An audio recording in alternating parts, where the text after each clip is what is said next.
Cruzando as Conversas. Oferecimento Galeazzi Sul. Há 40 anos a evolução dos metais. Associação dos Oficiais da Brigada Militar e do Corpo de Bombeiros. Defendendo quem protege você. E Porto Color. Boa noite, começa aqui na RDC TV mais uma edição do Cruzando as Conversas, o seu programa de análise e debates. O nosso programa vai ao ar de segunda a sexta-feira, sempre a partir das 22h15, logo após o Dois Toques. Você pode nos assistir pelos canais 24 e 524 da Claro Net TV e também pelas redes sociais, @RDCTV Digital, está aparecendo aí na sua tela. Não deixe de curtir, de compartilhar, sempre ressaltando aí o nosso agradecimento pelos nossos mais de 100 mil seguidores no Facebook atingidos aí na última semana. Você faz parte dessa emissora, que é uma emissora digital, uma emissora que transmite os seus conteúdos em todas as plataformas da web. Estamos no Facebook, no Twitter, no Instagram. Curta, compartilhe, deixe a sua mensagem, ela é muito importante para todos nós. O nosso programa é um oferecimento da Associação dos Oficiais da Brigada Militar, defendendo quem protege você. Também de Galeazzi Sul, há 40 anos, a evolução dos metais. E Porto Color, soluções gráficas, a Porto Color atendendo através do WhatsApp. Tem os serviços da Porto Color na sua casa. Vou começar o programa de hoje falando sobre a aprovação pelo Senado Federal do PL 2630/2020, que é o projeto de lei que regulamenta as fake news. Olha, esse é um assunto para lá de complicado, nós vamos nos debruçar sobre fake news na próxima semana aqui no Cruzando as Conversas, vamos tentar entender nos seus pormenores, mas eu acho que um comentário de abertura sobre isso é mais do que válido. Porque nós estamos sim na época em que a disseminação de informação falsificada nas redes sociais se tornou muito comum. E é necessário dar uma resposta a isso a bem da democracia. É necessário se dar uma resposta a isso. Agora, o modo como se vai dar essa resposta definirá se no processo nós manteremos ou não as bases do Estado Democrático de Direito, que são os alicerces da democracia em si. E não me parece que esse PL número 2630/2020 seja um PL que preserve essas estruturas organizacionais do nosso sistema de liberdades. Muito pelo contrário. Na realidade, através do auspício positivo de se combater as fake news, o que esse PL estabelece é um monte de abusos que podem sim levar à censura. E isso tem de ser combatido pelo bem da informação, pelo bem da liberdade de opinião, preservando sempre aqueles que se utilizam do direito à livre expressão dentro dos regramentos da Constituição, ou seja, dentro da lei. Com isso, não estou dizendo que aqueles que difamam, que caluniam, que desinformam, não devam sofrer as sanções. É claro que devem, porque, afinal de contas, se há um grande prejudicado em relação à desinformação, às fake news, às notícias falsas, para ficar com a expressão em português, é o público, em primeiro lugar, e o jornalismo profissional, em segundo lugar. Nós temos todos que nos unir para combater a disseminação das informações falsas, que elas sejam combatidas dentro do âmbito legal com os instrumentos adequados, sem abrir o precedente para que o cerceamento à informação se estabeleça através da criação, como pressupõe essa legislação, de tribunais da verdade.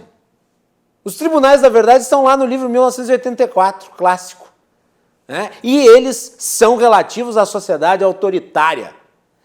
O Senado Federal, querendo combater as fake news, instaura nas redes sociais um Estado policialesco e que enseja a prática de inúmeras malversações da lei para com as pessoas que não disseminam informação falsa, para com as pessoas que trabalham no jornalismo sério e que podem eventualmente ser penalizadas. Uma lei subjetiva é o caminho mais certo para a bagunça, para a ilegalidade e, mais do que isso, para o autoritarismo escancarado.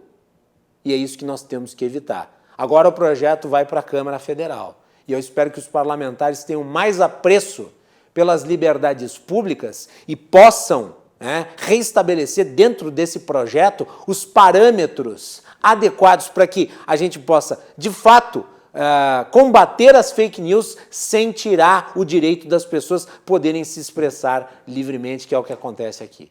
Vocês imaginem só, um dos elementos lá é que as empresas vão ter que fazer um rastreamento das mensagens que são compartilhadas. Ou seja, cada internauta vai ter no seu tornozelo uma tornozeleira eletrônica digital. Eu convido as pessoas a lerem o projeto. Está recheado, está absolutamente tomado desse tipo de ação que, obviamente, enseja aí a possibilidade de as pessoas acabarem sendo acionadas na justiça a todo e qualquer momento, sob qualquer alegação. E isso é muito grave. Muito bem.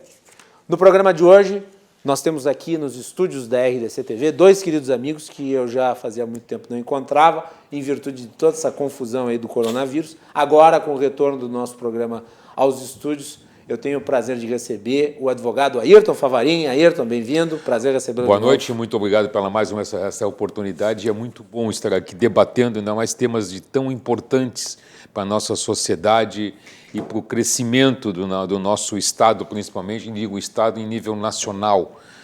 Mas muito obrigado mesmo e creio que vamos sair daqui um pouco melhor do que entramos, porque conhecendo a opinião dos outros, dos batedores, a gente sempre melhora um pouco, né? Essa é a temática de cada um, é aprender um pouco mais com todo mundo. Muito bem. Também quem está aqui, meu amigo Carlo Velho Masi, também advogado criminalista. Meu caro Carlo, bem-vindo. Boa noite, Macalossi. Boa noite, doutor Favarin, meu amigo. Boa noite aos telespectadores da RDC TV. Sempre um prazer retornar. Muito bem. E à distância, também eu tenho o prazer de receber aqui no Cruzando as Conversas pela primeira vez o Renato Dias, que é um dos diretores aí do Ranking dos Políticos, que é uma organização extraordinária que merece mais espaço no debate público. Renato, bem-vindo. Boa noite. Boa noite, Macalossi. Muito obrigado pelo convite. Um prazer participar aqui pela primeira vez. Boa noite também aos demais convidados. E vamos lá, vamos conversar. Muito bem. Só para pedir para a produção que ajuste ali o Gcedo. Não, o Gcedo, nosso convidado, que apareceu o Ayrton Favarin ali, é o Renato Dias. Só para esclarecer, então, esse pequeno erro aí. E vamos começar, vamos colocar já de abertura. Eu gostaria de continuar falando rapidamente sobre lei de fake news, porque o Renato tinha me mandado aqui antes, inclusive, a lista dos parlamentares no Senado Federal que tinham votado a respeito. Renato, vocês estão fazendo aí um acompanhamento em relação à votação, né? Foram sim 44 votos, não 32, 2 abstenções, 80 senadores presentes. Queria a tua avaliação em relação a esse projeto. Macalossi, acho que você resumiu bem aí no comentário de abertura, né? Um projeto muito perigoso. Eu acho até que existe uma boa intenção, né, dos senadores, do senador Alessandro Vieira, que é o autor do projeto. Enfim, o problema das fake news ele existe realmente, mas a forma utilizada, a forma encontrada para combatê-lo, ela é um perigo aí muito grande de censura, de acabar com as liberdades individuais, ou seja, um controle muito grande, prevê muitas obrigações para as plataformas também. Enfim, um projeto muito ruim, não houve o debate necessário também, a tramitação dele foi a jato, foi muito rápida. A gente acompanhou aí nas últimas semanas por 2 vezes, o projeto chegou a ser retirado de pauta, porque não havia consenso, e como a gente viu com a tema do placar da votação, não houve consenso, né? Então, realmente, a esperança agora é que a Câmara possa derrubar, né? E que aí, com mais calma, com mais maturidade, o Congresso possa debater sobre a melhor forma de combater isso. A gente já sabe que existem mecanismos também na atual legislação, acho que os demais convidados podem dar mais detalhes sobre isso, a legislação penal, que prevê as punições para quem Renato, vídeo, se informação deixa eu te interromper então, rapidamente.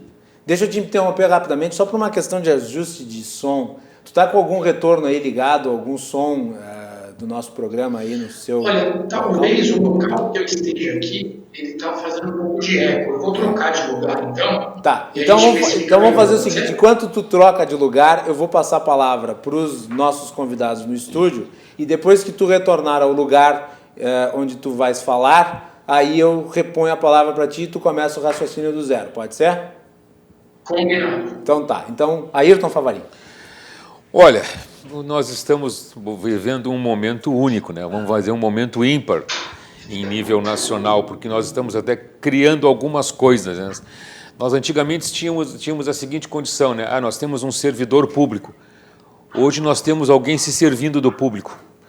E essa PL das fake news, ela nada mais é do que uma lei da mordaça transfigurada, porque ela não teve o devido trâmite legal como deveria ter no Congresso, ela foi atropelada em função da própria pandemia, e essa é um oportunismo que foi criado para acabar com a discussão nas comissões e uma ampla discussão com a sociedade. E isso só ajuda quem? Só ajuda quem não quer que tenha um nome divulgado em alguma informação que ele participou ou não.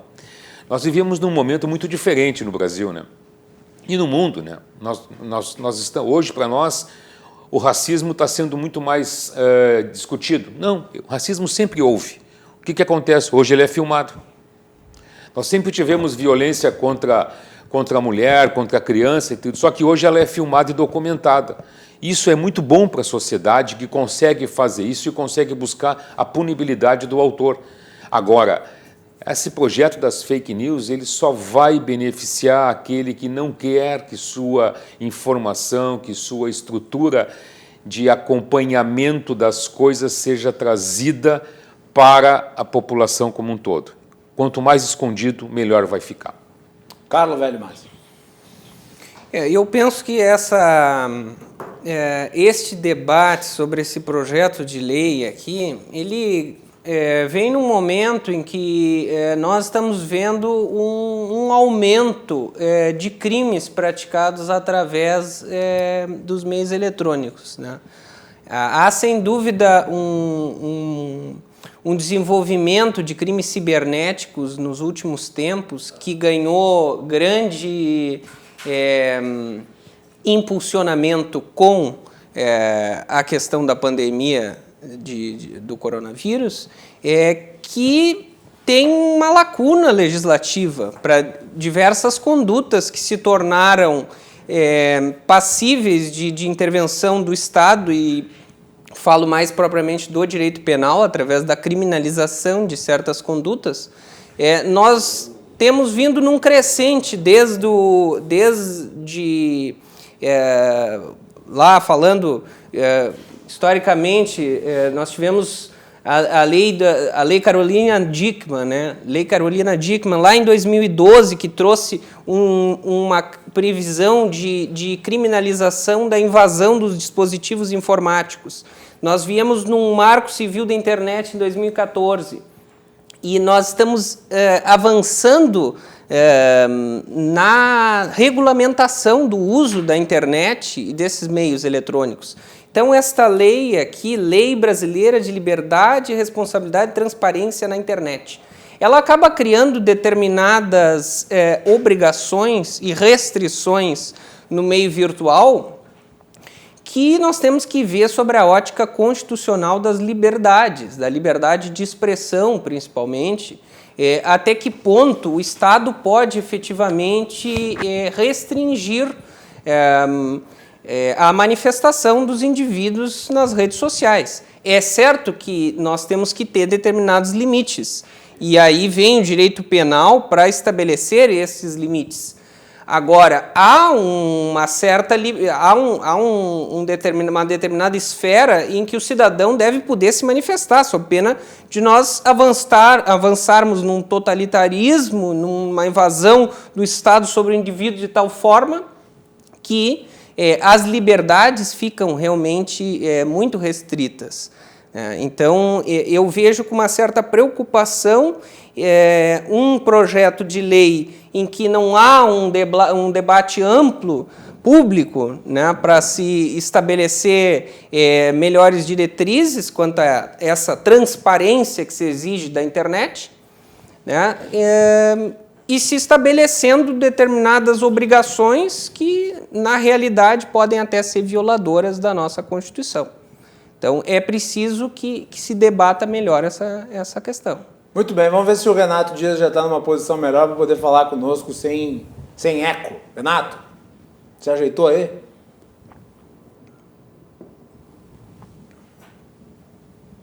Acho que estamos sem ele ainda. Não, ele saiu. Ele saiu? Então tá. Então vamos voltar aqui para nós. Vamos tentar repor aí o contato com o Renato. Ele saiu e não voltou. Vamos ver o que a gente consegue para daqui a pouco. Né? Vamos ver aí. Daqui a pouco a nossa produção ela retoma o contato com ele. Muito bem. Vamos falar aí sobre o recebimento indevido do Corona Voucher. O Corona Voucher que se transformou numa das principais ferramentas de atenuação do impacto do coronavírus na sociedade. A Melanie Rupental fez uma matéria, o item 2, né, recebimento indevido do benefício do Corona Voucher por milhares de brasileiros. Vamos lá, Melanie. O auxílio emergencial foi concebido para ajudar trabalhadores informais e também desempregados a atravessar esse momento difícil de crise. Mas fraudes e requerimentos indevidos têm acontecido driblando a fiscalização. Segundo o Tribunal de Contas da União, 620 mil brasileiros receberam o benefício de R$ 600 sem ter direito a ele. O prejuízo somado pode chegar a R$ 1 bilhão aos cofres públicos se não for devolvido. Os dados ainda estão sendo calculados, então é possível que a perda seja ainda maior. Recentemente, mais de 70 mil militares receberam dinheiro de forma indevida. Jovens de classe média, estudantes universitários, mulheres de empresários e servidores públicos, bem como os seus dependentes, também foram grupos registrados que receberam o auxílio sem ter direito. Uma das explicações levantadas para o problema é a omissão do valor da renda familiar, que, segundo os critérios, não pode ultrapassar 3 salários mínimos. A dificuldade em perceber esses erros existe porque a Dataprev, responsável pela análise dos CPFs, não cruzou os dados com a base de dependentes por declarantes do imposto de renda. Até o momento, foram pagos 50,2 milhões de benefícios, o que custou 35,8 bilhões de reais. Ainda de acordo com o relatório, mais de 47 mil pessoas não se enquadravam no grupo de beneficiários e devolveram o dinheiro que receberam indevidamente, restituindo 39,6 milhões de reais. Além dos desfalques aos cofres públicos, isso também prejudica as pessoas que realmente precisam do dinheiro e ainda não conseguiram receber. Segundo a Caixa Econômica, mais de 10,5 milhões de brasileiros ainda aguardam a finalização da análise do seu pedido, não recebendo então nem a primeira parcela. Além de todos esses pagamentos atrasados, a fiscalização deve se estender por mais um tempo. Isso porque hoje foi confirmado a extensão de parcelas pelo Ministério da Economia. Inicialmente, o governo propôs o pagamento de mais 3 parcelas no valor de R$ 300. Depois passou a defender um escalonamento decrescente, com parcelas de 500, 400 até chegar em R$ 300. O Congresso não aderiu à ideia, deverão ser mais 2 parcelas de R$ 600. Vamos continuar acompanhando, Macalossi. Voltamos contigo aí no estúdio. Havia, portanto, essa indefinição que a Melanie apontou e foi batido o martelo, R$ 600 aí, mais 2 parcelas, que agora o governo vai distribuir ao longo dos próximos 2 meses. Acho que já restabelecemos conexão com o Renato. Vamos ver se agora fica tudo bem. Vai lá, Renato, comente aí sobre o nosso Corona Voucher e essa corrupção desenfreada, partindo das pessoas, diga-se de passagem, essa corrupção aqui parte das pessoas que vão lá e se inscrevem indevidamente para receber esse auxílio. Pois é, Macalossi, é muito triste essa notícia, né? Primeiro, a gente ficou sabendo aí de um número excessivo de CPFs, né? tem mais CPF do que pessoas aqui no Brasil, por incrível que pareça. E depois, no pente fino, você identificou ali várias pessoas que não teriam direito a esse auxílio e que acabaram se aproveitando da situação. Então, depois, a gente gosta muito de reclamar dos políticos, né, de fazer protesto, de postar nas redes sociais, falando até aí do PL, mas quando chega uma situação como essa, também a população tem que fazer a sua parte, né? Consciência individual de cada um, de não pedir auxílio se você não fizer parte do grupo que deveria ter direito. Eu acho que também deve fazer parte. E o governo, que também ali na pressa de querer viabilizar logo isso daí, também não fez o pente fino correto para evitar que isso acontecesse, mas também a gente entende que o Paulo Guedes até chegou a falar sobre isso, né, que eles iriam pecar pelo excesso, correr o risco de liberar mais do que, por outro lado, tentar travar quem realmente precisasse não receber. Então, acho que é um bom exemplo aí de como, muitas vezes, também o que a gente tem no Congresso reflete muito o pensamento da população ainda do Brasil, infelizmente, em alguns casos, Carlos. E, Renato, então tu achas que o governo acabou no tocante, como diria o presidente Bolsonaro, a fiscalização falhando um pouco pela necessidade de ser rápido em criar um programa de auxílio para as pessoas? Tu acha que é possível que para as próximas parcelas se possa realizar um pente fino maior na distribuição do benefício, ou ainda é inviável?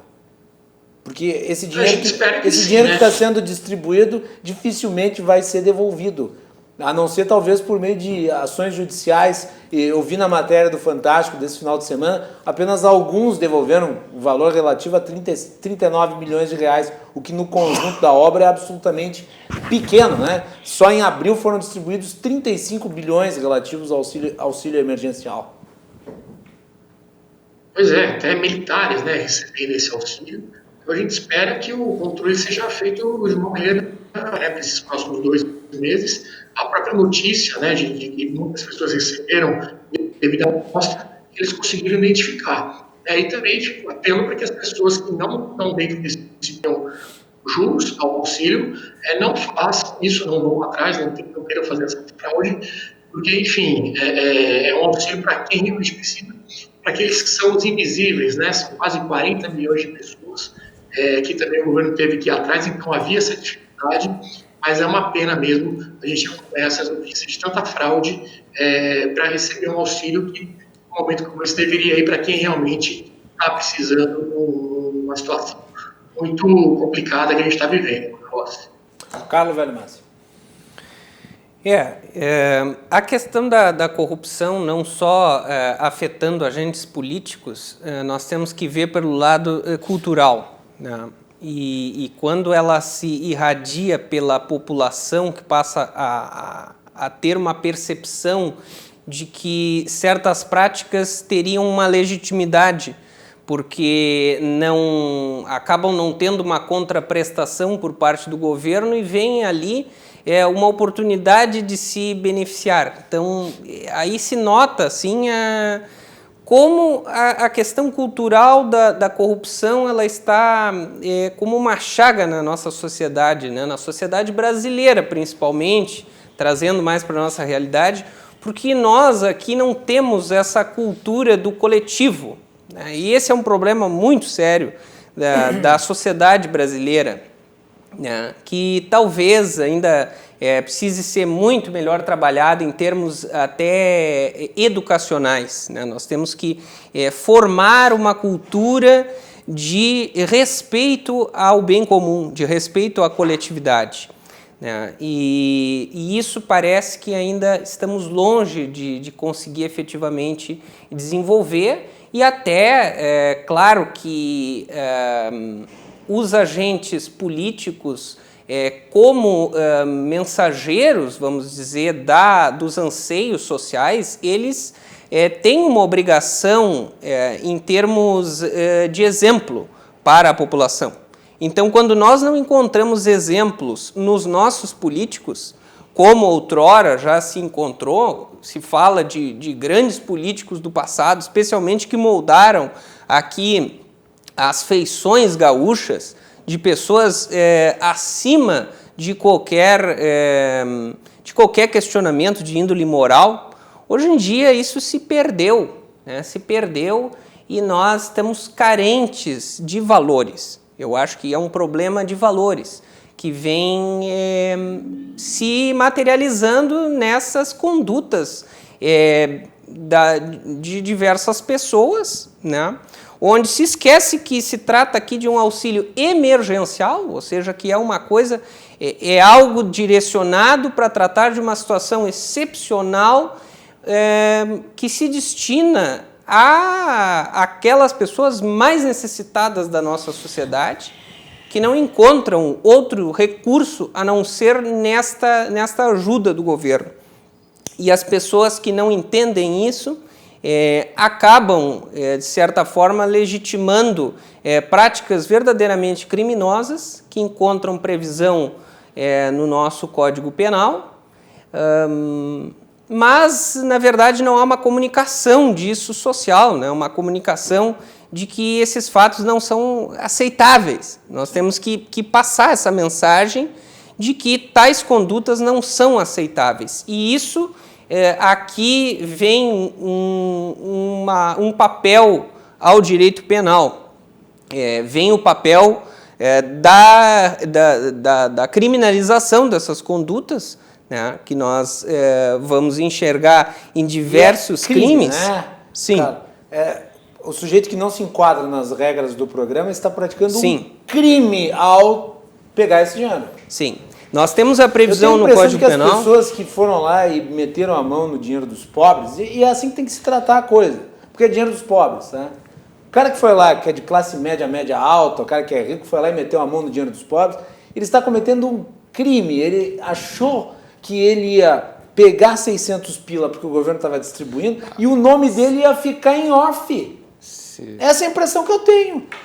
Se me permite, vai, cara, desculpe, vai lá, mas se me permite uma parte, até vou discordar um pouco do colega do Carlos, ter político como ponto de referência, ainda mais numa sociedade brasileira como nós temos, como mensageiro de atos probos, não faz nenhum cidadão brasileiro. Quem pegou esse valor que não deveria de pegar é um problema de caráter. É caráter. Aí não é sociedade, não é a condição. Você não acha que com 620 mil pegando não é um problema da sociedade? Não é muita gente? Mas agora eu vou te colocar um outro dado. Então, e o Bolsa Família? Quantos anos tivemos milhares e milhares de pessoas que recebiam o benefício? É a mesma natureza, mas é um problema de caráter. Mas aí a punibilidade. Por que se faz isso? Porque a punibilidade é fraca. Por que acontece isso? Porque a punibilidade não é exemplar. Tu não consegue pegar e punir uma pessoa, um ente da sociedade, porque ele cometeu esse outro crime. Tem gente que cometeu coisa muito pior e está solta. Como é que tu quer prender alguém só fazer uma que pegou R$600, ou fazer ele devolver com juros, ou fazer ele passar a vergonha de sair uma lista no jornal com o nome dele, ou ir para a internet, quem pegou, quem foi punido? Tu não consegue fazer isso. Então, existe uma proteção em cima do sentimento de larápio, daquele que surrupia, daquele que tira dos outros. É uma proteção que acontece com isso. Nós estamos indo para isso. Nós estamos cada vez mais protegendo o bandido, o ladrão. Esse cara está sendo protegido. Nós ficamos todos presos na pandemia em casa e o que o Tribunal Superior fez? Soltou os presos. E o cara pensa, R$600 não vai fazer falta. Hã? Então, 600 mil pessoas pensam assim, R$600 só não vai fazer falta, ninguém vai perceber, só mais um ali dentro do programa. Você tem a famosa lei de Gerson também, né? Todo mundo quer levar vantagem, infelizmente isso vem desde lá de trás. E aquela coisa, o cara vê notícia também, corruptos roubaram bilhões e tal, ele se sente no direito de praticar um crime, como você falou muito bem, e embolsar esses 600 pila. Sabe o que é o pior de tudo? É o seguinte, antes de só voltar para o Masi, porque a gente o interrompeu de forma brusca, mas é o seguinte, para essas pessoas que pegaram 600, eu vi a reportagem do Fantástico, para essas pessoas que pegaram R$600 é troco, é dinheiro do final de semana.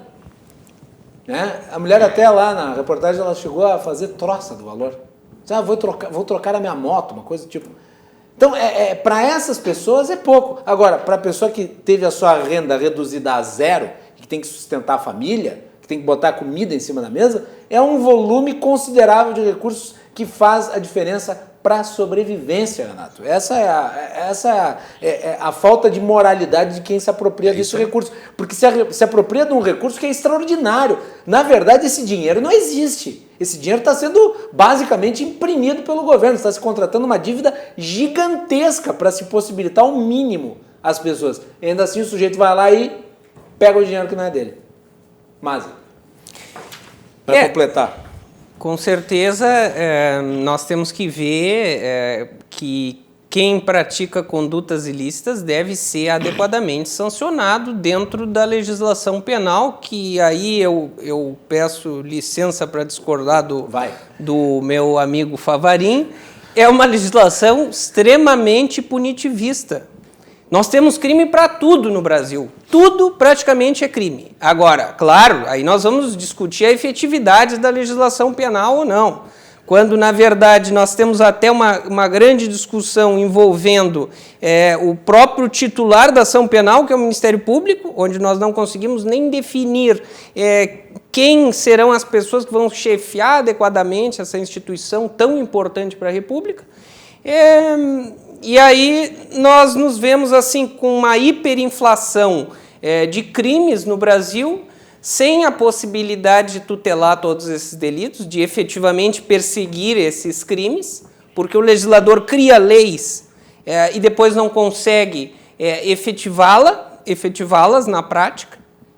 E aí nós temos essa situação. Eu fiz uma breve análise do que caracterizaria essas condutas da apropriação dos valores, e diversos especialistas já se manifestaram até sobre essa matéria, e se chega mais ou menos a um consenso de que isso caracterizaria o crime de estelionato previdenciário. É uma modalidade de estelionato que está prevista lá no famoso artigo 171, 171 do Código Penal. Esse é famoso, né? O famoso 171 do Código Penal, que todo mundo brinca, mas as pessoas estão praticando. É um crime que tem ocorrido na prática, né? Então, com um aumento de pena quando o crime é cometido em detrimento da entidade de direito público ou de institutos de economia popular, assistência social ou beneficência. Então, é um crime que tem pena de 1 a 5 anos de prisão e multa, e tem mais esse aumento quando é cometido em detrimento da entidade de direito público. Tem gente que acha que essas punições são brandas. É o problema de como encarar a legislação penal, né? Um crime de 1 a 5 anos é considerado um crime de médio potencial ofensivo. Hoje em dia nós criamos um novo instituto despenalizador, que é o acordo de não persecução penal, com o pacote anticrime, né? E esse acordo ele veio para justamente tentar desafogar um pouco a justiça penal no Brasil, porque, embora as pessoas tenham uma noção assim, talvez errada do que acontece nesses crimes de menor potencial, praticamente tudo acaba no Poder Judiciário. Desde a briga dos vizinhos até a briga de condomínio, qualquer coisa, desde o que acontece dentro de um estádio de futebol, nós achamos, não, direito penal não acontece nada com ninguém, mas não é bem assim, porque uma pessoa vai até a delegacia, registra um boletim de ocorrência contra outro, a pessoa é chamada a todo um desenvolvimento de uma persecução penal ali, e o Estado se ocupa de pequenas coisas. Agora, aqui não, nós estamos falando de uma conduta muito mais grave e que deve efetivamente ser investigada daqueles que se apropriaram de recursos que são recursos de uma esfera federal, ou seja, aqui nós estamos falando de crime com interesse da União, ou seja, competência da Justiça Federal, que vai ser apurada pela Polícia Federal, e quem vai acusar será o Ministério Público Federal. Então veja a gravidade desse tipo de conduta, desse estelionato, que não é uma mera conduta que possa ser dita como insignificante. Aqui uma pessoa que pratica essa apropriação do recurso, ela de fato está lesando uma entidade pública e vai ter consequências, com certeza. Antes de passar para o Renato Favarin, vai lá. Não, até aquilo que o Dr. Masi falou, realmente existe essa punibilidade escancarada e muito clara e tudo, mas só que o longa-manos da justiça não alcança todas essas pessoas. E as pessoas jogam pela força de, comigo não vai acontecer nada. Porque não há força no Estado para poder fazer a busca e punir esses elementos. Está dizendo que esses 620 mil estão se escondendo atrás do fato de que o Estado é incapaz de mover ações contra todos eles. O Estado é lento e essa lerdeza dele, essa robustez do Estado não consegue alcançar essas pessoas que vão pegar. Aqueles que tentaram dar uma esperteza de pegar os R$600 e devolveram, esses vão devolver. Mas os outros? Por que já então, quando o governo lançou esse valor, não já deixou claro, aquele que pegar, que não deveria de receber, vai ter que pagar tantas vezes direto o valor assim. Mas não dá. Isso é questão de caráter. Nós estamos aqui. Então não adianta nós reclamarmos muito da nossa sociedade, dos nossos políticos, porque se a gente não consegue dentro de casa, isso é uma questão cultural. Nós atacamos as escolas, não conseguimos ensinar valores lá nas escolas.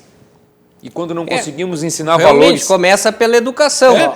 Quando nós vemos quem são os nossos dirigentes na educação, fica difícil, né, acreditar realmente. Então é isso. Completa aí, Favarin, quando o currículo não se apresenta legítimo. Isso é uma coisa agora, Mas a coisa agora, eu estou falando... Não é Esse é reflexo. Não, estou falando de hoje, estou falando isso é reflexo de coisas que vêm de 30 anos atrás, tempo. de 40 anos atrás. Falando de 40 anos atrás. Mas aí também a gente não pode jogar essa responsabilidade apenas para o Estado, né, para a educação estatal. Eu acho que certos valores educados em casa. Né? Então, tudo bem, a nossa educação é terrível, a gente tem um histórico aí lamentável, mas certos valores, como eu disse, é o pai e a mãe que tem que ensinar o filho. Sim, na família começa isso. Reais, a família. É a família. Você vê, quando tomba um caminhão numa rodovia com algum produto, em 5 minutos está todo mundo lá saqueando. Então, é aquela sensação de não pertence a ninguém, né, de que não tem dono. E com dinheiro, isso é onde mais acontece. Esses R$600 é dinheiro do governo. Mas acho que as pessoas têm a noção que o dinheiro do governo sai da própria população. E quem mais paga imposto no Brasil, proporcionalmente, são os mais pobres.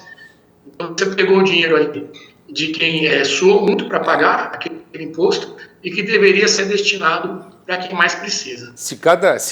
Concordo contigo, se cada pessoa que pegou esse valor aí, se ela usasse da empatia, porque é a empatia que nos torna humanos, é exercer a empatia, é se colocar no lugar do outro, e aí isso nos torna humanos. A pessoa, com certeza, iria pensar, eu vou pegar o dinheiro de alguém, não é meu. Por que eu vou pegar se tem alguém precisando? E esse valor de R$600 é para ajudar pessoas muito carentes. E ele não pode depender do Estado para ter essa noção. A gente não pode passar essa responsabilidade de que é errado. O Estado ele não pode ser mais paternalista do que ele já é. Caiu a conexão, será, com o Renato? Acredito que sim. Acho que veio um vento aí e derrubou o Renato. Só para enquadrar os nossos telespectadores, aqui a região sul do Brasil, para quem nos acompanha de fora, a região sul do Brasil está passando por um vendaval gigantesco, quase que na proporção de um ciclone. Teve destruição em vários estados, como por exemplo Santa Catarina. Os vídeos de Camboriú viralizaram e essa ventania toda está vindo para cá. Então agora à noite provavelmente nós vamos ter aí muitos problemas aqui na capital, aqui em Porto Alegre, principalmente na região metropolitana. Vamos tentar ver se depois do intervalo o Renato volta para continuar participando aqui do nosso programa, mas eu queria trazer só algumas informações relativas a esses 620 mil que tiveram, que receberam, né, esse valor indevidamente. Esse pessoal aí compõe-se, entre eles, 200 mil, para vocês terem uma ideia, 200 mil funcionários públicos, que têm estabilidade. O funcionário público pode estar também numa situação complicada, porque recebe parceladamente. Ou não recebe, mas ele pelo menos tem uma garantia. Ele tem a estabilidade, pelo menos. Ele não vai entrar na lista dos desempregados. né? Como a maioria desses que precisam dos recursos acabarão entrando não, já entraram. Né? Claro. Outros 115 mil empresários. E daí quando eu falo empresários, não são microempreendedores individuais, porque é importante a gente entender o que são os microempreendedores individuais. Os microempreendedores individuais são um instituto jurídico criado pelo governo para formalização de pessoas que estavam fora do mercado de trabalho e que não entravam no mercado de trabalho porque ou eles não podiam ser contratados porque era muito custoso, ou eventualmente não se adequavam às normativas. Então criou-se um instituto jurídico para formalizar as pessoas.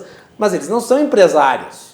Empresário é o sujeito que é sócio, que tem um patrimônio, que tem uma sede, em suma, que tem uma empresa. Genuinamente uma empresa. 115 mil empresários com caráter societário. 15 mil com padrão de renda acima daquele estabelecido na legislação. E o dado mais assustador, meus caros, se o Renato, eu fiquei sabendo, voltou agora. 14 mil mortos. 14 mil mortos. Levantaram das criptas e foram lá sacar o recurso. Tem outro dado importante. É uma coisa até paranormal. 16% das pessoas que receberam o auxílio tinham veículos acima de R$68 mil. É um absurdo. Renato, completa aí que tu voltaste. Não, é isso. Então é realmente um exame de consciência que as pessoas deveriam fazer, né? Questão de caráter, de educação em casa, que eu acho, né?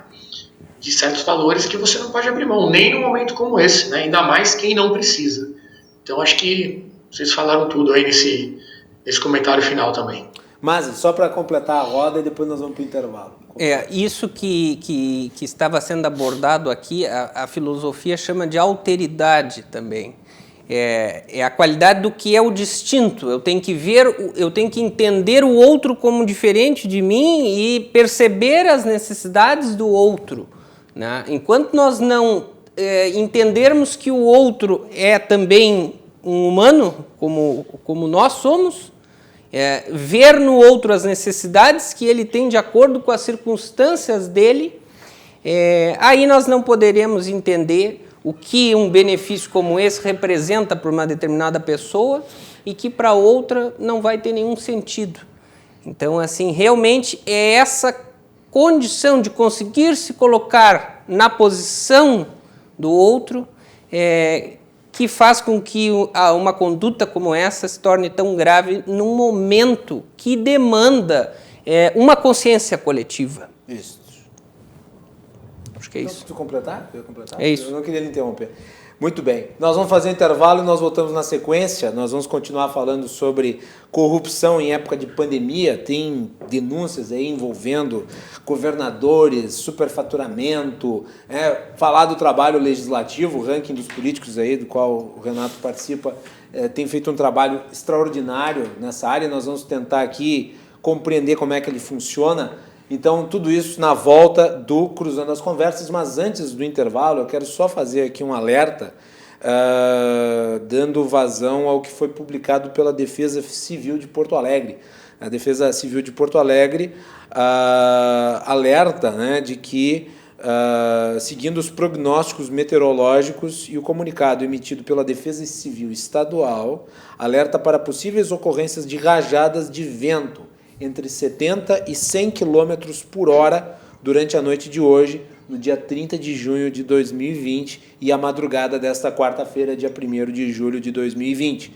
A Defesa Civil Municipal e a Comissão Permanente de Atuação em Emergências, COPAI, composta por secretarias e órgãos municipais, estão em alerta e com as equipes disponíveis para o atendimento à população e o restabelecimento da normalidade nas áreas que venham a ser atingidas. Orientações à população, então preste atenção, você que nos acompanha aqui da capital. Evite transitar na rua durante o período do alerta, abrigue-se em local seguro, não enfrente o mau tempo, mantenha-se afastado de postes, árvores e placas de sinalização publicitárias, não entre em alagamentos, observe as alterações nas encostas, atenção especial no trânsito, evite usar aparelhos eletrônicos e dúvidas, emergências, ligue para a Defesa Civil, telefone 199 ou para o Corpo de Bombeiros número 193. Mas diante da precariedade de Porto Alegre, nas condições absolutamente mais basilares, fica impossível cumprir, né, esses protocolos de segurança. Porque nós sabemos, Porto Alegre alaga com qualquer chuvinha, e nós vimos as imagens hoje de tarde, apesar de ter chovido muito, mas Porto Alegre alaga com qualquer chuvinha, cai árvore com qualquer rajada de vento, né? Isso nós sabemos. Vamos fazer um intervalo e voltamos na sequência.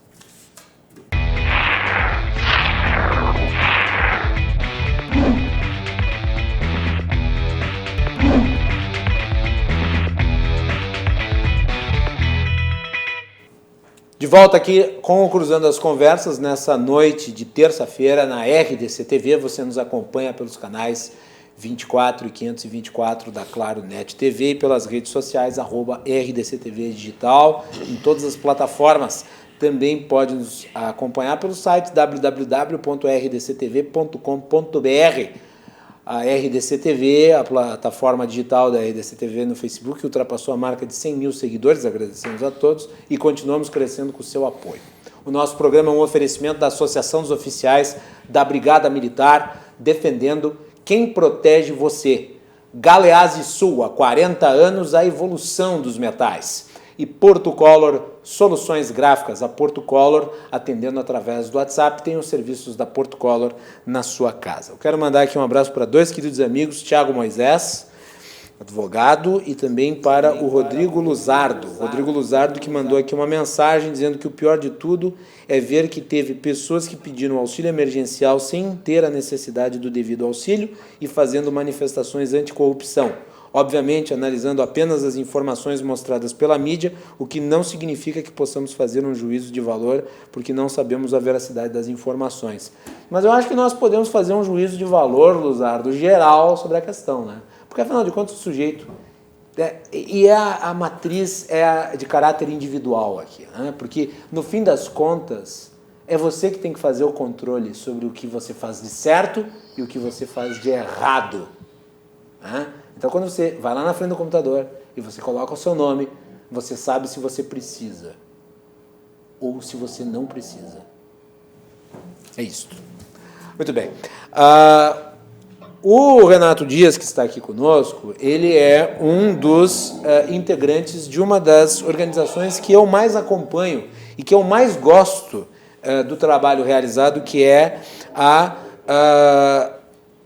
o ranking dos políticos, que prestam serviço de análise do trabalho legislativo. E a Melanie Rupental fez uma matéria sobre isso, ao item 1. Vai lá, Melanie. O ranking dos políticos é uma iniciativa que compara os políticos de todo o Brasil, classificando deputados federais e senadores do melhor para o pior, de acordo com a lisura na sua carreira e competência na gestão.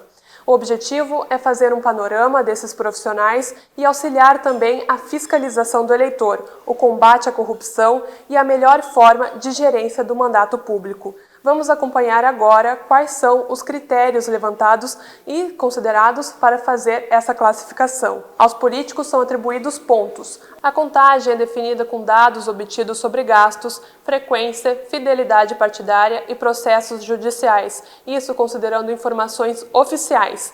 Além disso, o site acompanha as votações mais importantes e analisa a qualidade legislativa do gestor, observando, por exemplo, o quanto uma lei ajuda ou atrapalha o país.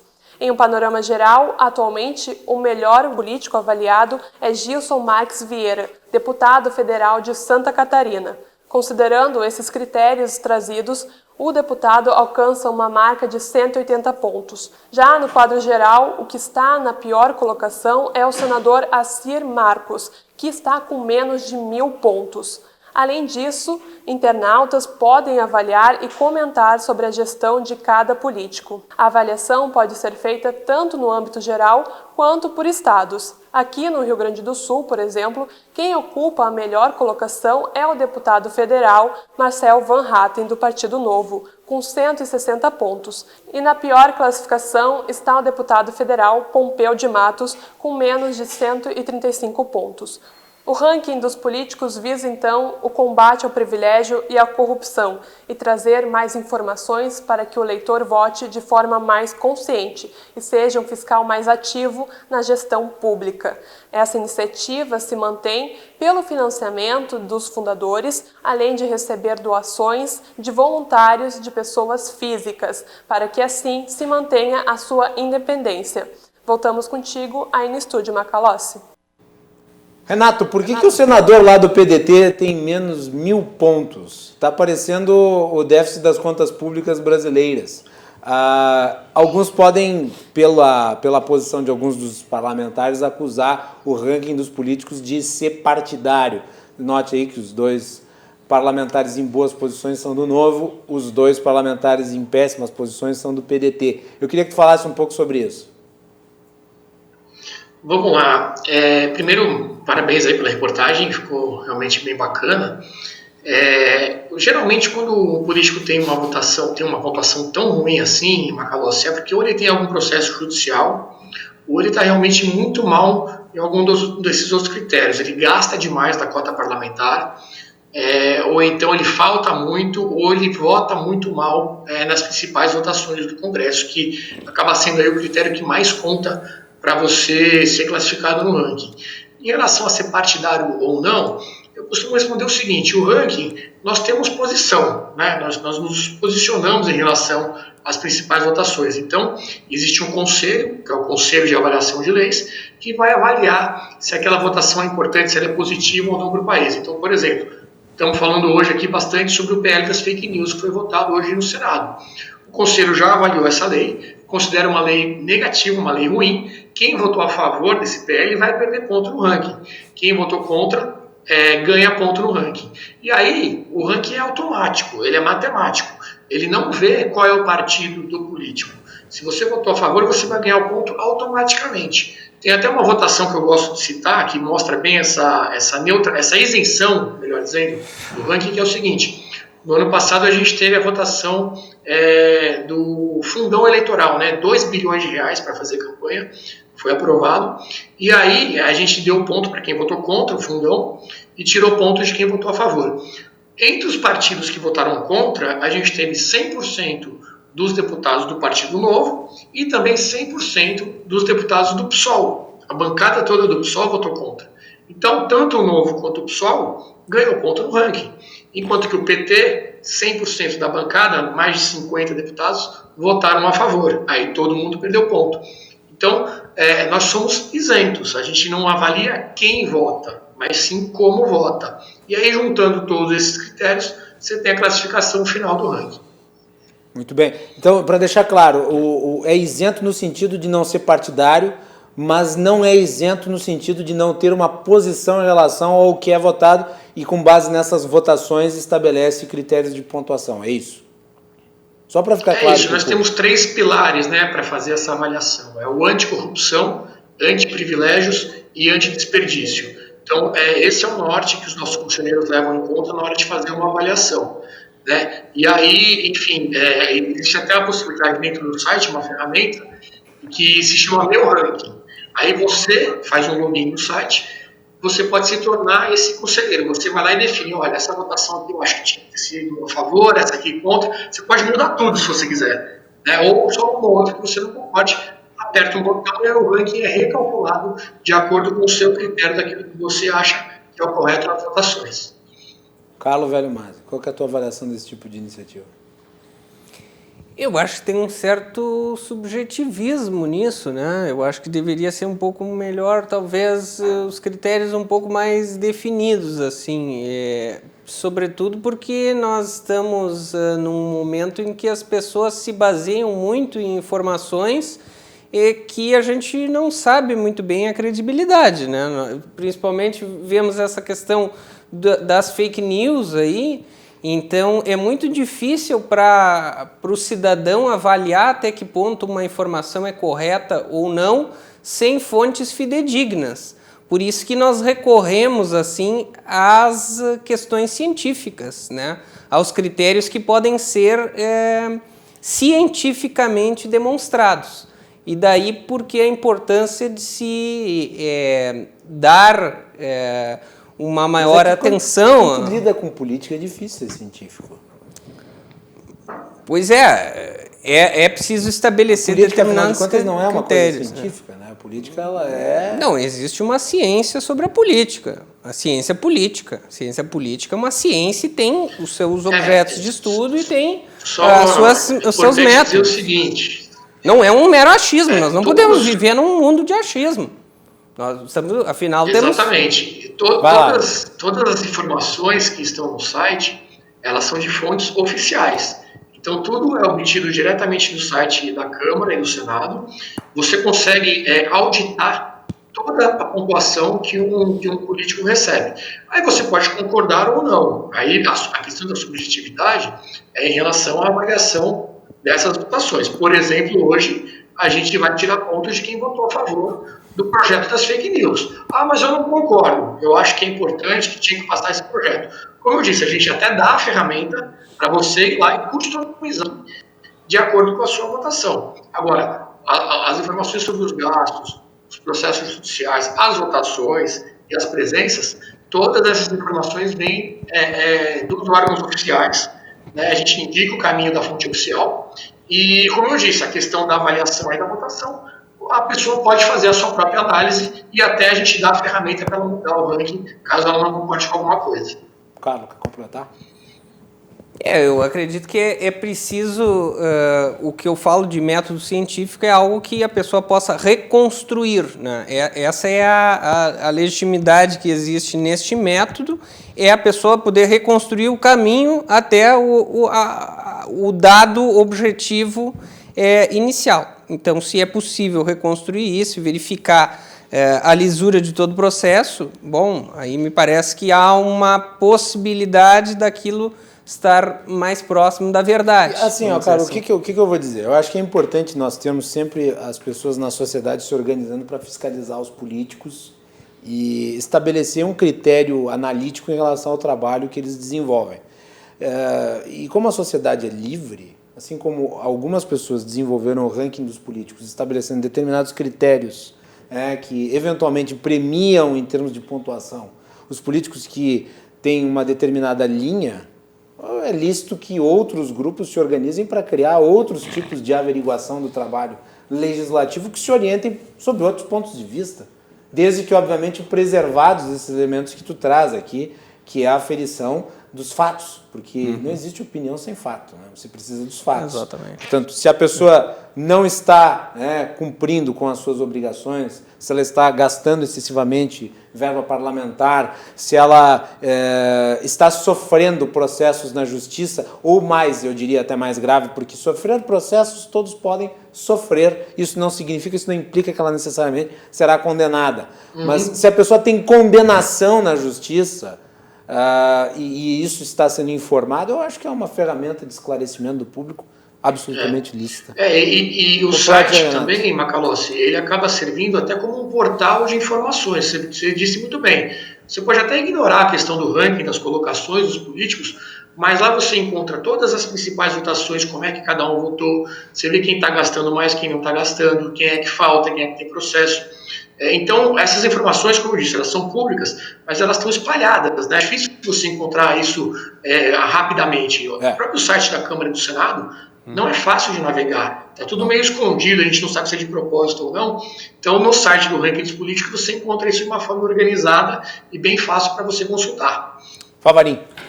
Eu até gostaria de fazer uma pergunta para o nosso colega de bancada longínquo aí. Ministro também vai nesse site? Governador, prefeito também? Não, a gente só tem senadores e deputados federais. Porque são cargos que você consegue comparar, né, as atividades deles. Basicamente, é muito parecido o que faz um deputado do Rio Grande do Sul com um do Pará. Agora, se eu for pegar os governadores de estados tão diferentes, fica muito complicado eu avaliar e fazer um ranking em relação a isso. E a ideia da ferramenta do ranking é muito bacana, funciona muito bem. Hoje em dia você tem ranking para tudo. Você tem ranking de faculdade, ranking que você vai comprar um celular, você vai lá olhar qual que é o ranking, qual que é o melhor. Tem ranking de restaurante, de hotel, qualquer coisa. Hoje você... O meu celular está na mesma posição do senador do PDT. Está com menos de 1.000 pontos. Ou está lá no fundo. Lá embaixo. Só trocar esse celular aí. Eu... Então a ideia do ranking funciona muito bem e os políticos querem ser os melhores dos seus estados. Então a gente acaba sendo um incentivo positivo para o cara gastar menos, para o cara não votar, para ele não ter processo, para ele votar bem, né, de acordo com essas premissas que eu comentei. Gera ali uma competição entre eles muito saudável. E a gente dá um prêmio também no final do ano para os melhores parlamentares. Porque também vocês falar que todo mundo é igual, que ninguém presta, só tem bandido, é muito ruim. Você afasta pessoas boas que poderiam se tornar políticos, né? Fala, não vou querer me meter a ser deputado se todo mundo vai me chamar de ladrão. Então é importante também você elogiar os bons trabalhos, né? Você reconhecer que está fazendo um bom trabalho. Então o ranking tem essa função também. Vai lá, Favaninho, depois a gente completa. É interessante se pudéssemos fazer um ranking também de governadores, de eleitos aí. Sinta-se livre para criar um. Não, mas eu não tenho essas condições para poder criar assim, mas já tenho uma ferramenta pronta, janela de oportunidade ali, o custo de oportunidade está pronto ali já. O que eu quero dizer é porque hoje nós temos mais ou menos 10 governadores estaduais sendo investigados por desvios dentro da pandemia. 10.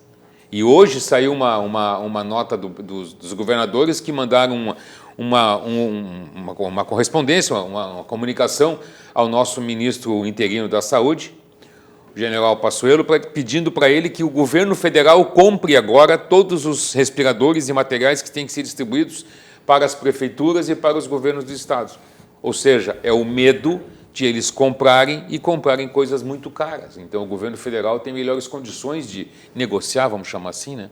Porque tem respiradores comprados aí a preço de mais de R$700 mil cada um. Mas o governo federal também comprou cloroquina doidado, está lá estocado, no exército não tem bala, mas sobra a cloroquina, né? Também não dá para ter esse juízo absoluto sobre a capacidade do governo federal de tomar as melhores decisões. Isso nos leva ao nosso próximo tema aqui, nosso próximo item de análise, que é relativo, obviamente, à corrupção, que infelizmente se tornou uma realidade e tem se chamado de o Covidão, né? O Covidão, que são essas investigações que o Favarinha aqui mencionou, envolvendo governadores com desvio de recursos relativos a, por exemplo, a hospitais de campanha e também a aquisição de respiradores, muitos deles não funcionando, outros tantos com preço superfaturado, e nós temos aí falta de EPI, falta de respirador, falta de vagas, mas eu queria a tua análise em relação a isso. Nós também não podemos, acho que, ser jacobinos nesse sentido, porque não necessariamente, porque houve um desvio relativo à área, isso implica que o governador esteja envolvido diretamente. Eu acho que a prudência nesses casos é válida para que se faça a devida análise sobre cada caso dentro da sua circunstância, não acho?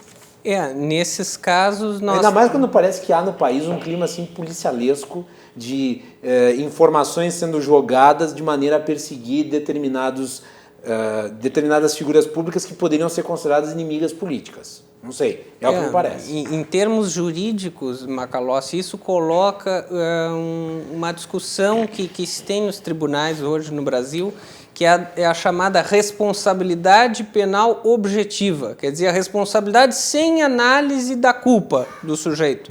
Pela mera posição que ele ocupa, e isso coloca o problema dos crimes praticados por dirigentes e por agentes políticos, independente da culpa deles, se colocam numa posição de risco, de alto risco, em que eles vão ter que dar autorizações para determinadas circunstâncias, né? Como num caso de um processo licitatório, tem que ter a aprovação do Poder Executivo.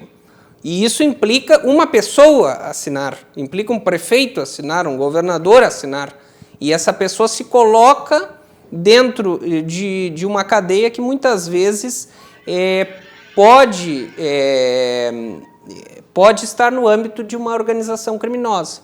Como já vimos em âmbito nacional, até a própria Lava Jato revela isso, que muito do que se pensou que essas organizações eram extremamente circunstanciais, vamos dizer, eram pequenas, eram questões que envolviam poucas pessoas, a Lava Jato demonstrou que nós estávamos errados. Que a criminalidade organizada, ela de fato pode ter uma relação com a política e pode ter um desdobramento até a níveis nacionais e internacionais, né? Então, esses agentes que se colocam nessas posições devem estar sob vigilância, ocupam posições que exigem transparência, cabe a nós fiscalizarmos, né? Cabe aos nossos representantes também fiscalizar essas pessoas e deverão ser adequadamente responsabilizadas caso tenham consciência de que integram uma rede criminosa, né? Caso venha isso no âmbito de uma verdadeira organização em que haja uma disposição de pessoas para a prática de crimes, isso deve ser investigado como vem sendo, e temos visto as notícias como até mesmo desdobramentos da própria Lava Jato. Ayrton Favarin, depois passo para o Renato. Olha, essas questões agora sobre respeito da pandemia, os respiradores, até vou trazer um dado aqui que eu pesquisei hoje à tarde. Nós temos 10 estados, como eu havia dito, né? São Paulo comprou 3 mil respiradores por 550 milhões. Quando veio à tona o tamanho da compra, houve uma repactuação de 261 milhões por 1.280 respiradores. Santa Catarina, 200 respiradores por 33 milhões. Rio de Janeiro, 770 milhões por 7 hospitais de campanha e 50 respiradores por 9,9 milhões. Ceará, 34,7 milhões, tá, de prejuízo com respiradores. Roraima, 30 respiradores por 6,4 milhões. Amapá, sobrepreço de 220%, 930 mil por 639 respiradores. Milhões, quer dizer. Rondônia, 21 milhões de prejuízo. Pará, 50,4 milhões. Maranhão, 320 mil máscaras compradas com 341% de sobrepreço, 2,3 milhões de prejuízo. Isso aí são dados da Polícia Federal.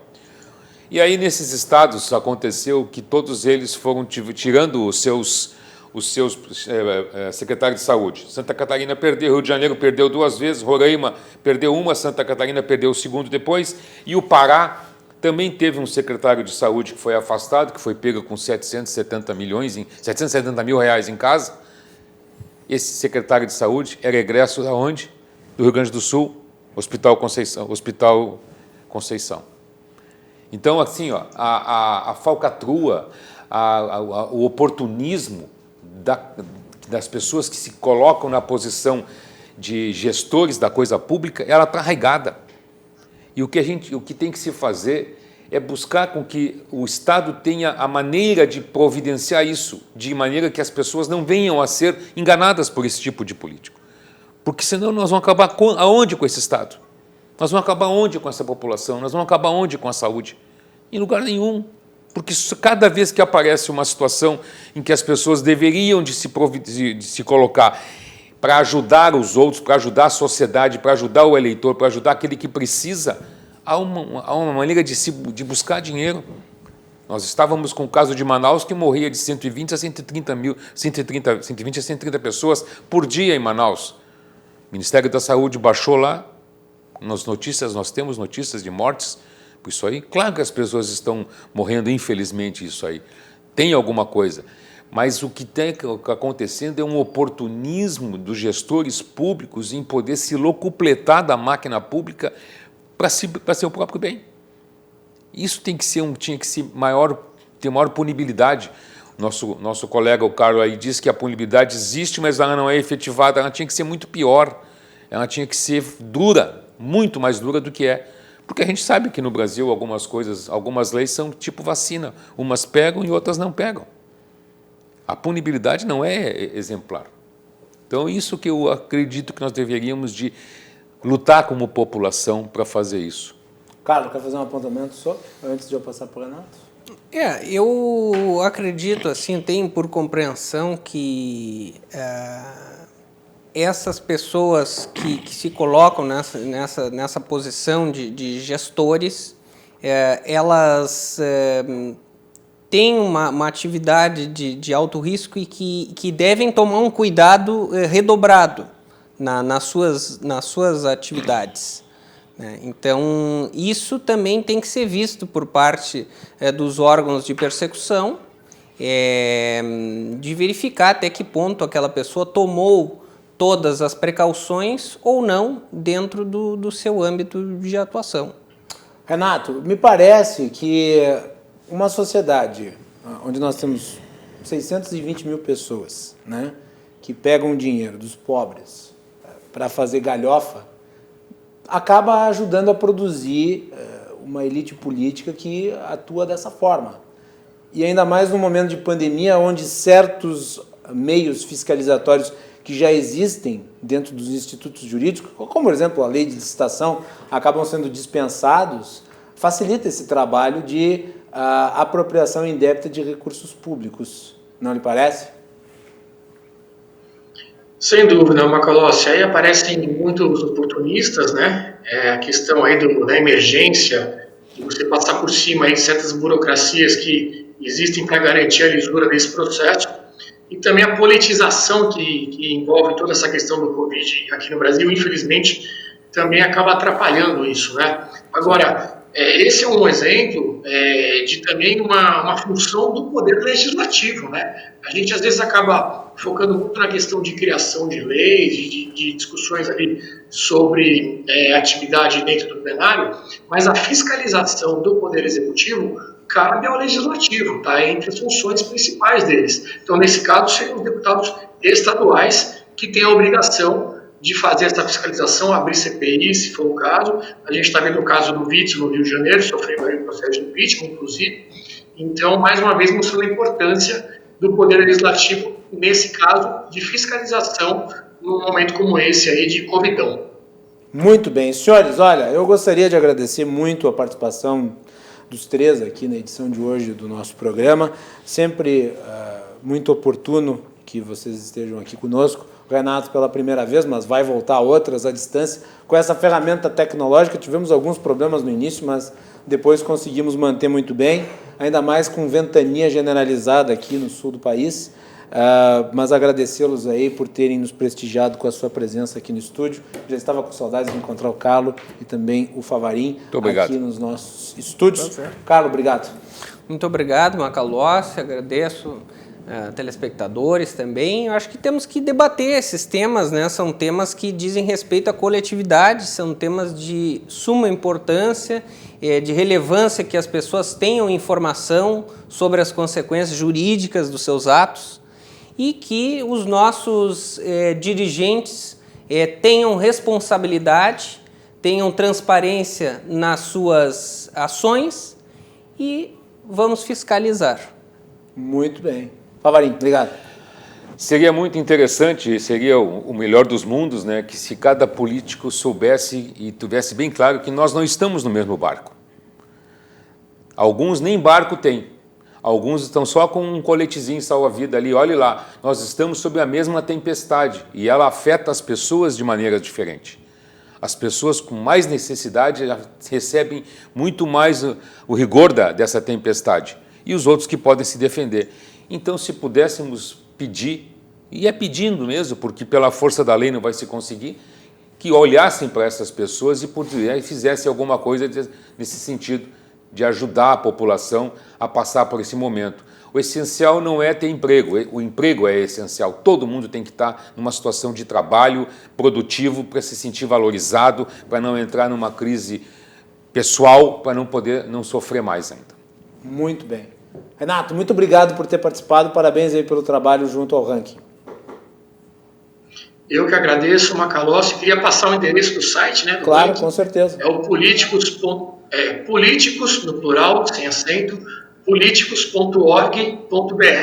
políticos.org.br. E também a gente está em todas as redes sociais, aí é só buscar por ranking dos políticos. A gente está hoje aí com mais de 2,5 milhões de seguidores. Então, convido a todos os telespectadores para conhecer a ferramenta. Pode mandar dúvidas que tiver para a gente também. E foi um prazer participar. É só chamar de novo que a gente vai estar aqui para ter esse papo. Um abraço aos colegas também da mesa. Muito obrigado. Obrigado. Muito bem, nós vamos para o nosso intervalo e na sequência temos os comentários políticos de João Carlos Silva, direto de Brasília, os bastidores do poder. Fiquem conosco, nós já voltamos.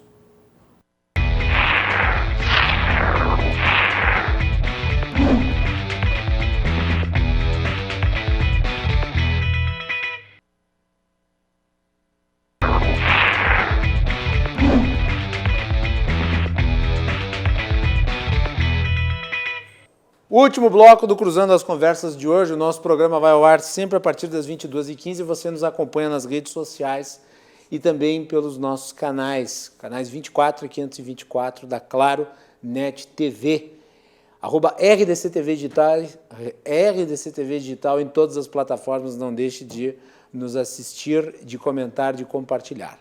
O nosso programa é um oferecimento da Associação dos Oficiais da Brigada Militar, defendendo quem protege você. De Galeazzi Sul, há 40 anos, a evolução dos metais. E Porto Color, soluções gráficas a Porto Color, atendendo através do WhatsApp. Tem os serviços da Porto Color na sua casa. Vamos colocar na tela os gráficos relativos ao coronavírus. Coronavírus que tem novos registros de casos. Temos aí os números. No Brasil, nós temos um total de 1.408.485 casos e o Brasil voltou a ter mais de 1.200 mortes no dia de hoje. Mais um número triste aqui para o nosso país. Vamos para os números aqui do Rio Grande do Sul. No Rio Grande do Sul, nós temos 26.941 casos registrados da doença. Nós temos o mapa das bandeiras. No mapa das bandeiras, portanto, 26.941 casos, 403 municípios afetados, 21.667 casos recuperados, 614 óbitos registrados e 4.660 casos em acompanhamento. Então, tá aí, esses são os números do coronavírus no estado. Direto de Brasília, o nosso comentarista político, o analista e consultor João Carlos Silva. João, bem-vindo, boa noite. Boa noite, tudo bem? Aqui, um vento que pode chegar a 100 km por hora, mas certamente não está se movendo com a velocidade que as coisas acontecem em Brasília. Eu vi hoje esse temporal que abalou o sul do país, causando um transtorno violentíssimo, e parece que não acabou. O ciclone bomba está arrumando ao Paraná agora, né? Sim. Segundo a meteorologia.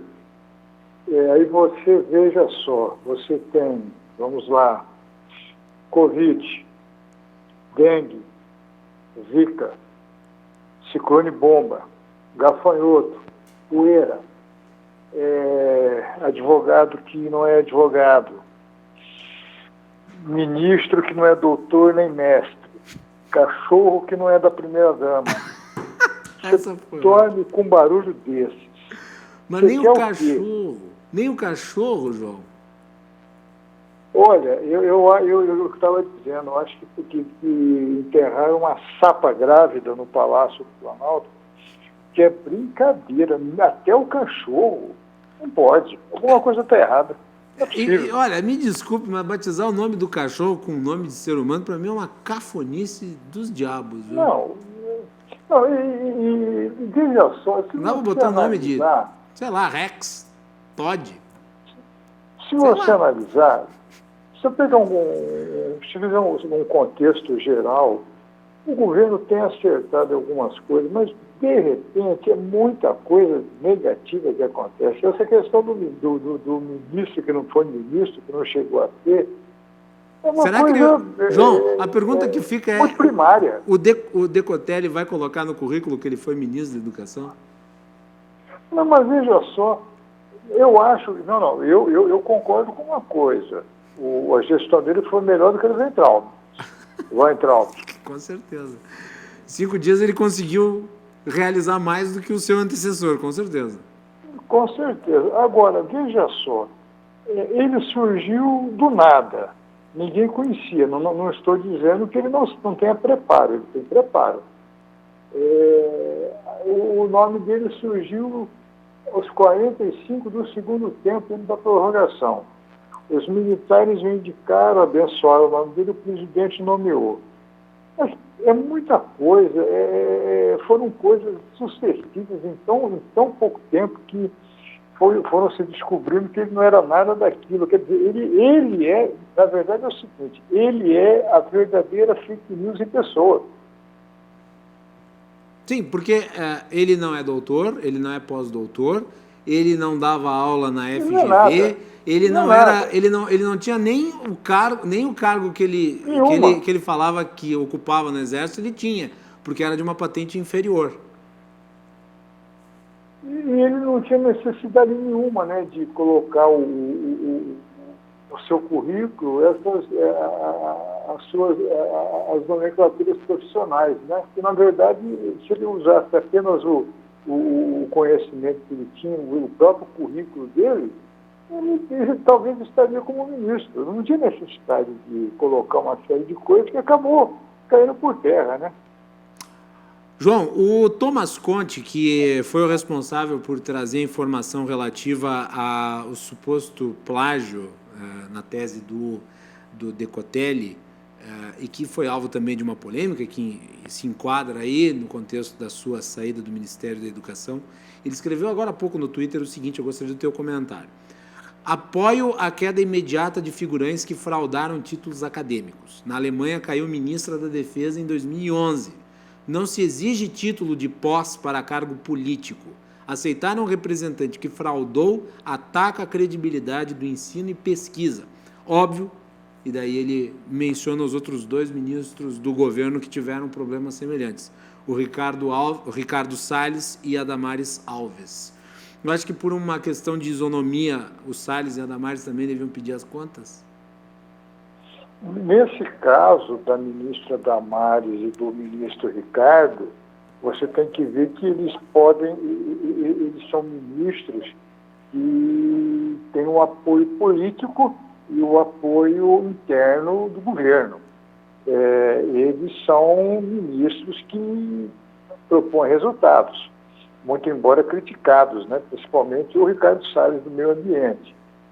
Evidentemente, e no caso do indicado para a educação é bem diferente, porque ele colocou no seu currículo graduações que ele não tinha, que ele não exercia. E a imprensa foi atrás do seu currículo. Houve muitos desmentidos. Isso já não é o caso do ministro do Meio Ambiente nem da ministra Damares. Isso foi um ponto, foi uma situação pontual do indicado para a educação. A questão que ele enumerou, elencou uma série de atribuições que não tinha. E ele levou ao presidente da República todas essas atribuições. Ele vendeu o currículo dele como um ativo. Ele vendeu o currículo dele como um ativo para nomeação. Então, logo o ativo foi descredenciado, ele perdeu sustentação. Sim. Agora, a escolha do próximo nome, eu tinha adiantado hoje já à tarde, na RDC, que o presidente colocou 5 nomes no bolso para escolher um desses 5 e passar por uma checagem de currículo que tenha pelo menos para que o governo não passe um mico como passou com o indicado para o Ministério da Educação, que nem chegou a sentar, não teve nem nomeação. E, João, tu achas que o governo... que acontecem no governo. Tu acha que o governo falhou ao fazer análise curricular desse ministro? Falhou, porque, veja só, qualquer cargo que você... o governo funciona assim. Você, para ter o seu ingresso no Palácio do Planalto, para qualquer cargo, você tem a sua vida revirada do avesso. Eu sei disso porque eu estive lá. Para você exercer um cargo de ministro, que é um cargo muito sério, você exercer cargos no 2º, 3º, 4º escalão, você tem que ter uma graduação e tem que ter uma vida profissional correta. E tudo isso, a própria ABIN que faz o levantamento. Agora, no caso do ministro indicado, talvez eles dormiram de touca na análise de todos os argumentos curriculares que o indicado entregou ao presidente. Talvez naquele entusiasmo do presidente nomear um ministro da Educação que contemplasse a opinião pública, a classe política, como acabou ocorrendo, eles nomearam o nome indicado e acabou dando essa confusão toda. Quer dizer, foi um desgaste desnecessário para o governo. E numa pasta que está paralisada desde o início, né? Já, agora veja só,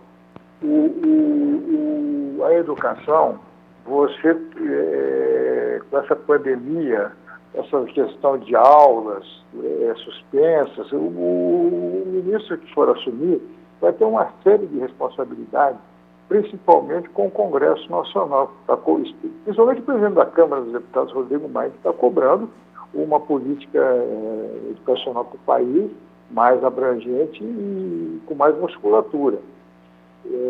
O indicado que virá, ele vai ter que trabalhar muito nesse contexto.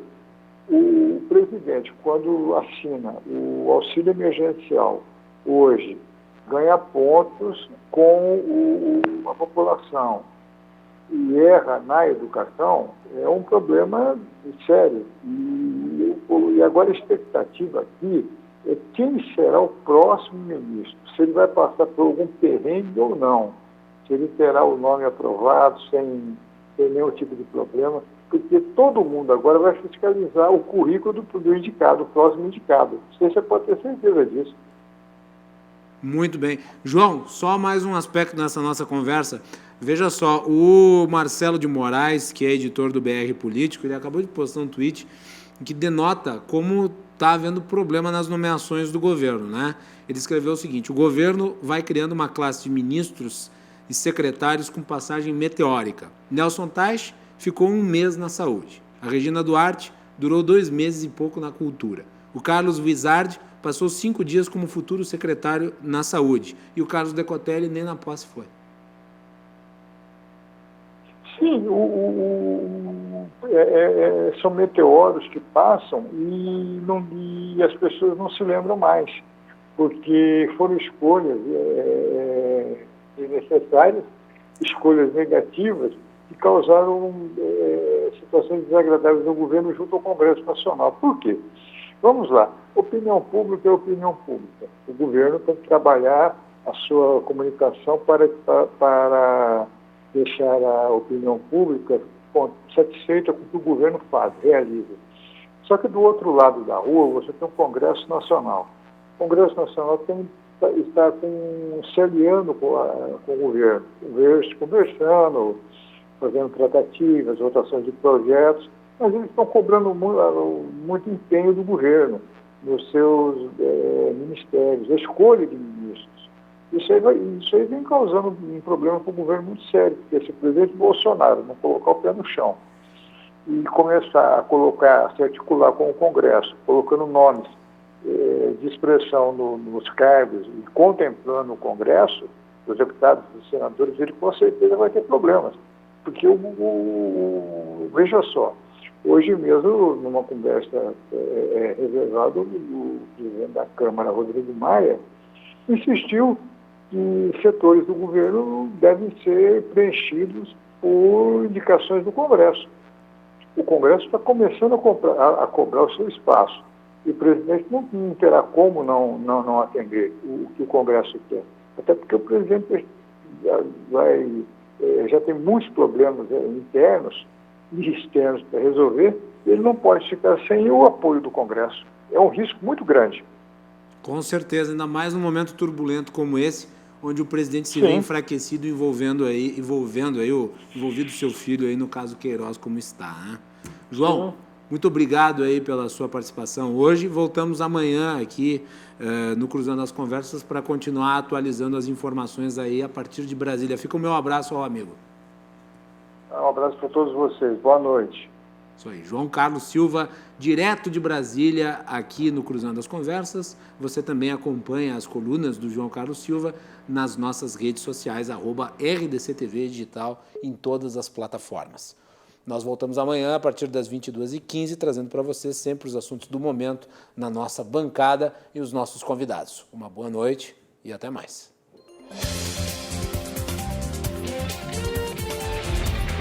Cruzando as Conversas. Oferecimento Galeazzi Sul.